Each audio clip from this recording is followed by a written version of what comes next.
Y bueno, ya para ir hablando ahora sí de las prendas del barroco, que también se caracterizaban por ser súper dramáticas, empezamos con las prendas para caballero.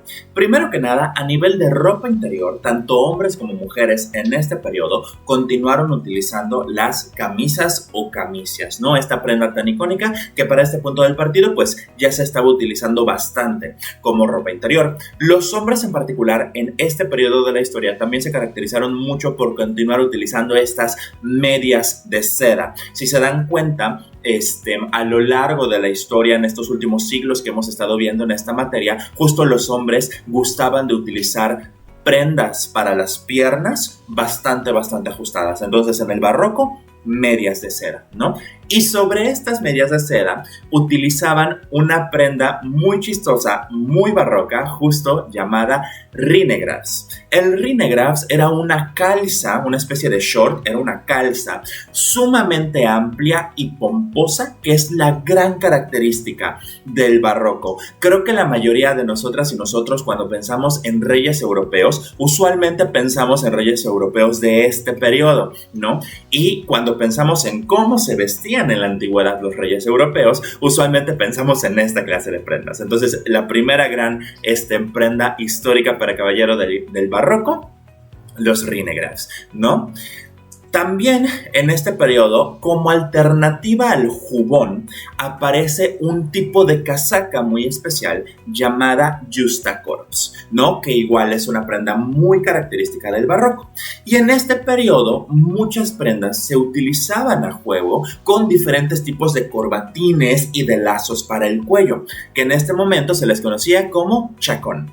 Los hombres más nobles de esta época también utilizaban trajes de satín, utilizaban casacas hechas con pana de seda, ¿no? La pana, este textil tan característico que hoy en día se utiliza de pronto mucho para pantalones para caballero, ¿no? En este momento ese textil se utiliza para hacer diferentes tipos de casacas cuya base era de seda. Y justo hablando del dramatismo y de la teatralidad y de la exuberancia, en este periodo aparece una prenda bien chistosa, un accesorio bien chistoso llamado Collars of Flowers, que es como se le llamaba a una especie de cuello confeccionado con gamuza, pero que tenía la característica de que esa gamuza estaba perfumada, o sea, literalmente tenía olor, se le ponía un olor, ¿no? Entonces vemos este dramatismo hasta en los accesorios que utilizan los caballeros.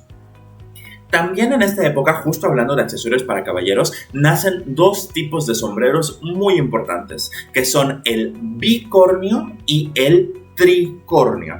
El bicornio es este sombrero que se caracteriza por estar confeccionado y doblado y manipulado de tal manera que terminaba con dos picos, ¿no? A los lados, mientras que el tricornio tenía tres picos, ¿no? En la parte de arriba, ¿no? En la cabeza de los caballeros. Estas dos prendas, estos dos accesorios, estos dos sombreros se van a continuar utilizando a lo largo de la historia. No es que sean solamente del barroco, pero aquí es donde vemos que nacen. Realmente, igual hablando de prendas chistosas, exuberantes y dramáticas, a nivel de calzado aparecen un tipo de bota muy particular llamadas cavalier. Entonces, esas son las prendas como que más características y más particulares para los hombres del barroco.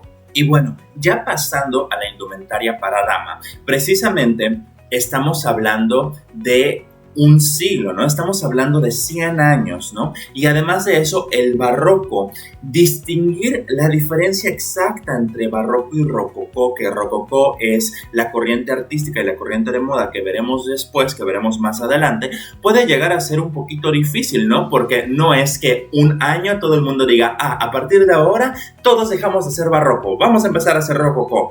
Pues no, evidentemente eso no pasaba, ¿me explico? Y esto lo comento porque en diferentes periodos del siglo XVII y del siglo XVIII, pues se vestían diferentes cosas, pero aterrizándonos particularmente en la indumentaria femenina, como ropa interior se vestían los corsés y también se visten los petticoats, que estos petticoats es una palabra que se utiliza en inglés para referirse a todas estas prendas interiores, las cuales se podían utilizar para darle estructura a estas grandes faldas, ¿no? Estos petticoats se caracterizaban por ser un poquito más cortos en la parte del frente y así pues poder caminar de mejor manera, ¿no? Entonces el petticoat, esta gran estructura interior para las prendas para dama, específicamente para la altura de la falda, que servía para terminar de dar forma.